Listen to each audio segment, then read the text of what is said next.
This is the next lecture in the Western peace tradition. We have so far looked at the introduction to the course in terms of various traditions within the West of peace and attempting to understand what does it mean to be an agent of peace. Briefly touched on the Jewish tradition and the clash between the nationalist and the prophetic traditions, whether it's peace through strength or ethnicity dominates, and if one is not a part of a certain ethnic group, then injustice is often the way of bringing peace to a certain group. So peace through strength rather than just peace. And looked at how both in the biblical tradition and then fast forwarding that to present Israel and the Palestinians, how that model of nationalism versus propheticism plays itself out. So you get the perennial themes, past and present. What I want to briefly touch on today is the Greek tradition. For the Greek tradition is as much a part of Western peace traditions as is the Jewish heritage itself, and as they grappled with the nature of war and peace and those big themes and the impact on the city-states in Greece. So there are three moments I want to linger at today when reflecting upon the Greek peace tradition. One, obviously, is the great mythic story of the Trojan War, which is foundational to the Greek understanding of war and peace. Then we'll move forward into that particular story and look at the clash between the Persians and the Greeks, by which the Greeks overcame the Persians, and we'll look at the rise and fall of empires, war and peace there. And then finally the third would be the Peloponnesian War, where there was Athenian overstreps in the Delian League itself. And so these three moments in Greek history reflect in many ways the tensions of how one lives war and peace and the implications of that for their own self-understanding as a people. So let me start with the first one, the Trojan War, because the Trojan War, Homer writes about the Trojan War, the Odyssey, the Iliad. This is foundation, and of course Homer is one of the earliest literary writers. And as I mentioned earlier, the issue of war and peace and the tensions and how does these clashes emerge was a part of the early mythic tradition of the Greek understanding of war and peace. And so when we look at the Greek tradition, the Trojan War becomes foundational to their identity. Now, of course, what you get in Homer's work in the Iliad and the Odyssey is back of the human clash, war and peace, and the differences between the Trojans, the Greeks, and the tensions between them, and the issue of Helen and Paris of Troy. Was at a higher level was the clash between the gods themselves. And so in Greek mythology, or theology in that sense, there's this huge tension within the gods themselves. And that then gets translated into the human sphere. So one moves from theology and the tensions at the highest level between the mythic gods and the tensions and clashes between them, and then the favoritism that works itself out in the Trojan War itself.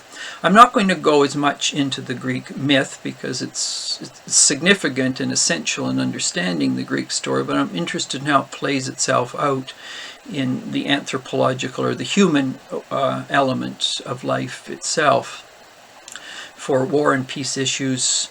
Now, foundational to the Trojan War, of course, is Paris and Helen, Helen being the wife of Menelaus, one of the key city-states in Greece. Paris was given a choice as a young man. He could, when one of the female goddesses comes to him, and they offer him three options in terms of what he could become, because it was prophesied as a young man. Paris of Troy would become a leader. The question is, what kind of a leader for the Trojans? He was offered wisdom and insight as a person who would guide his people wisely and well into the future. The other option by one of the goddesses was that he would be a great military commander in which power would dominate, and he would be admired for his prowess in battle, not just wisdom per se, but military prowess. Or he was offered the opportunity, and this is the one Paris took, which of course led to the Trojan War, that in fact beauty and relationships and sensuality and sex would be foundational to his choice if he chose to make it. And he weighed these three options: one, the titillation of a relationship; the other, military prowess; and the third, wisdom and insight. Paris chose, as I mentioned, the lower of the desires, the sensual desires. He was granted his wish, and Paris then comes and snatches Helen from her husband, and of course the retreat to Troy. This is a great insult to the Greeks, and interesting, we get Paris in the city Paris. It comes from sometimes the overtones of Paris as a city of sensuality and aestheticism, and that type of life. It comes from obviously Paris of Troy. And so what you have is, in the Trojan War, foundational to the Trojan War itself and the clash between the Greeks and the Trojans, is what brings peace between people. Is it being content with one's place, Troy, Athens, some of these other city-states in Greece? Or are there longings within which in one sense are inappropriate, that lead to serious consequences and in time lead to clashes between city-states? And so the foundation myth of the Trojan War is misplaced relationships, misplaced longings, and where that leads to not only interpersonally, but where it leads to between different city-states and peoples, and then the war that emerges from that. And so with the Trojan War, it's just not a simple case of clash of power. It's a clash of misguided desires, unexamined longings, and where they lead to, and the tensions that can erupt Vesuvius-like as a result of that. And so with Paris taking Helen, as it were the face that launched 1,000 ships, away from her husband, inevitably the war begins between city-states of Greece and then Troy itself. And so the Iliad, Homer's great work, the Iliad, is a classic study of war, and the violence that occurs, the brutality, the 10 years war that goes on between these city-states vying for victory, and the consequence of that, not only of people who are killed, many of the great Trojans, whether Achilles with his weakness in the heel, and Hector, and many of those, and the implications of that for families, where people who are sent to war, who go to war in the name of nationalism, of protecting honor, but then in leaving families and children behind in war. And anyone who has any experience of people in the military, or what it means to go to war, and the effect of that on family and children and being away, and what they bring back with them. We hear a lot about people coming back from war, post-traumatic stress disorder. Well, in many ways, the story, the second great work of Homer, the Odyssey of Odysseus, and his return to home, and what has occurred at home. The son, Telemachus, not even knowing who his father is anymore. His father brings back with him the scars of war, the brutality of war, the insensitivity, the coolness. In a sense, you have to detach yourself from others just because of having to kill people, and so to befriend them or to think of others in a meaningful relation way cannot be done. And so much of the story then of the Odyssey, or the return of Odysseus from war, is a study of someone who has been involved in killing and violence, and what does that do to a person who has had to subordinate human desires or compassion for the other for the sake of war and killing what is seen as the enemy. And of course the famous saying is, beware of Greeks who come bringing gifts. The Trojan horse that is brought into Troy, the Trojans naively accept it, thinking peace is coming, but in fact they bring in the Trojan horse, and at night all the Greeks come out of the horse, and then that is really the end of Troy. So you also have this great myth of beware of those who seem to be flattering you in the name of goodness and kindness and ending war, but in fact they're using the very gift to defeat you in war. So flattery is always a dangerous thing when not understood properly, because it can be manipulative and calculative, and this is finally the end of the Trojan War in that sense, and then the return of the Greeks back home again after defeating the Trojans. And that story then plays eventually into the founding of Rome in Virgil's Aeneid. And so there's a whole story there that goes back to the founding of Rome. But war begins within the human soul of undealt with desires, the confusing of a higher desire with the lower desire, and then the implications of that. So war is just not a physical, material clash between peoples. There is the war of desires within, and what should be the lead desires, the more important desires, and how do they leash lower desires from dominating, and a person becomes a slave of their own misguided desires, and in one sense becomes caged by them.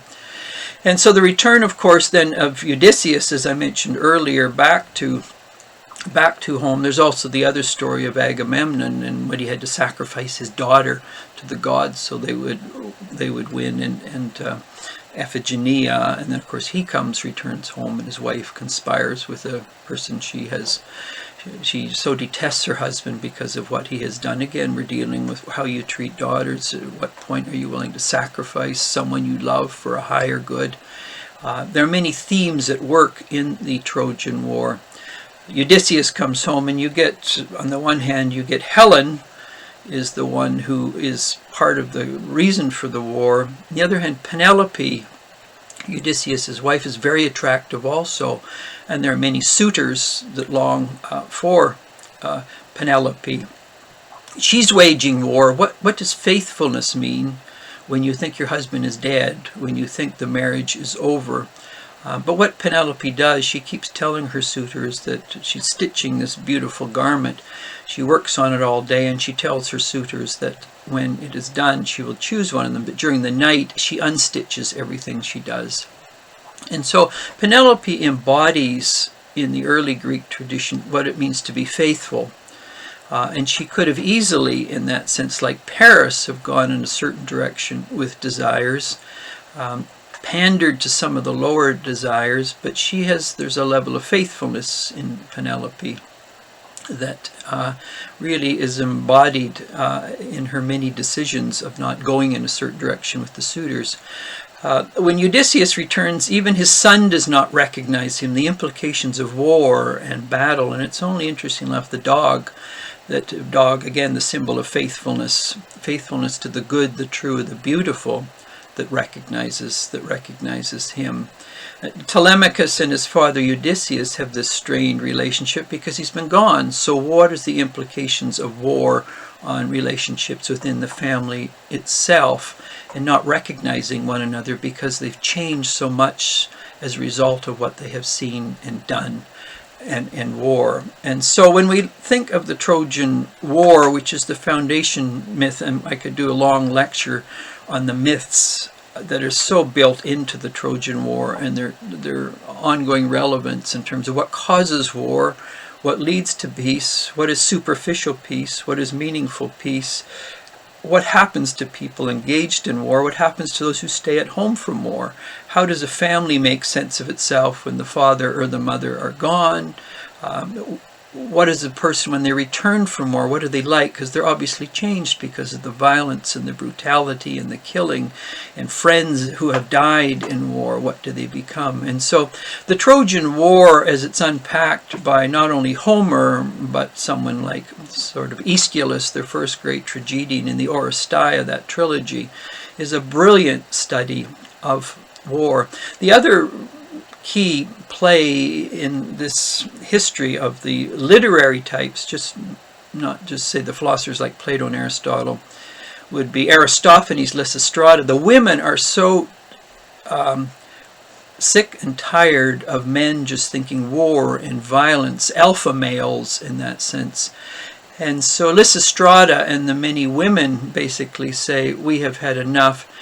Because of men are so driven off to them by the sexual urge, we are going to refuse to go to bed with them until they basically bring peace between these city-states in Athens. And so it's a great comedy from Aristophanes, which is focused on war and peace, and once again, and what role can women play in the bringing to the end of war, particularly men who are so motivated by the longing for power and dominance and war, sort of alpha males who are totally out of touch with a deeper way of interacting relationally.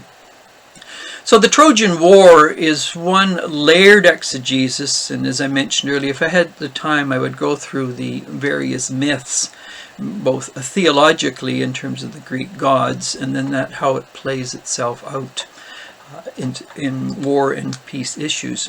The second great moment in war and peace for the Greeks was the rise of the Persian Empire, and you get empires rise and fall. Aeschylus, who I've mentioned earlier, his plays The Persians, really unpacks in a nuanced way how empires rise and fall and they become arrogant. One of the key terms in Greek is hubris, and hubris is a term that comes from hamartia. People do not know, and they do not have a sense of what are the limits of power and choice and decisions, and one overstretches in an empire what's likely to be the implications of those within the empire and for other surrounding states. We can see obviously this whole hubris, the sense of pride, being played out in any great empire, whether it's the Chinese Empire, the American Empire, the Russian.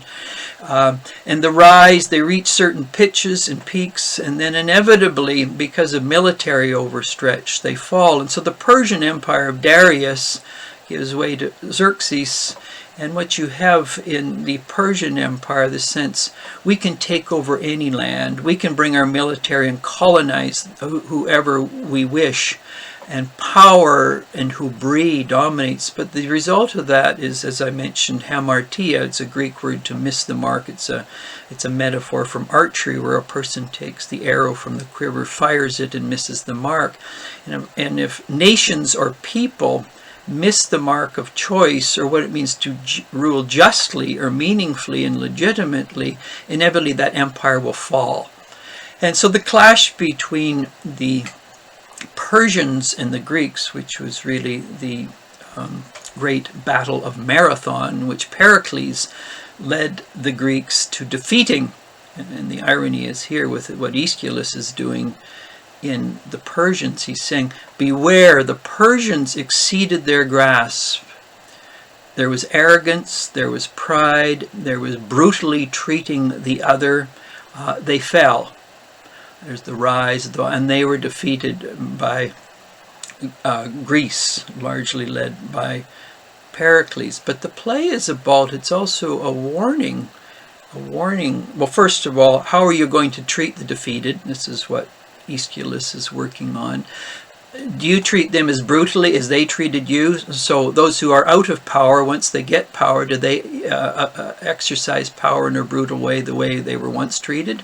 Interesting analogies for some of the culture wars and social justice warriors to today. Those who were once oppressed then do the oppressing.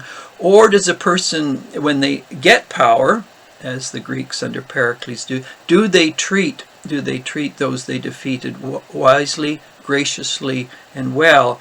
And so Aeschylus's play, The Persians, is a political reflection on how the defeated are to be treated, brutally or graciously and kindly. Also, it's a warning to the Greeks under Pericles, do not become what the Persians will, or you will suffer exactly the same fate. And so the Aeschylus is working at two levels in the Persians. Brilliant play in many ways when it comes to the war and peace of empires.